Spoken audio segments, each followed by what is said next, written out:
জাগরণ মঞ্চ কৈলাসহরে প্রতিষ্ঠা দিবস উপলক্ষে প্রতি বছর ঐতিহাসিক বাইক র্যালি সংগঠিত করে তারই ফলস্বরূপ আজকেও হিন্দু জাগরণ মঞ্চ জন্মাষ্টমীর প্রাক লগ্নে আজকে আমরা বাইক র্যালি অনুষ্ঠিত করছি।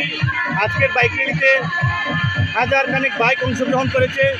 আমরা সুশৃঙ্খলভাবে যাতে বাইক র্যালি সম্পন্ন করতে পারি এটা আমরা আশা করি এবং আমরা করব, কারণ হিন্দু জাগরণ মঞ্চ একটা সুশৃঙ্খল সংগঠন।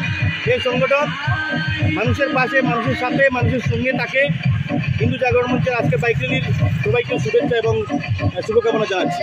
ভগবান শ্রীকৃষ্ণের জন্মাষ্টমীকে সামনে রেখে জাগরণ মঞ্চের উদ্যোগে আজকে বাইক র্যালি সংগঠিত হচ্ছে এবং এই দিনে আমাদের কৈলাসহরে আমাদের আগে আমাদের যে কৈলাসহরের বিভীষিকাময় পরিস্থিতি ছিল 2013 সালে বিধানসভা নির্বাচনের পর শহরবাসীর উপর যে বর্বর আক্রমণ সংঘটিত হয়েছিল, তার পরিপ্রেক্ষিতেই আমাদের কৈলাসহরের জাগরণ মঞ্চের জন্ম হয়।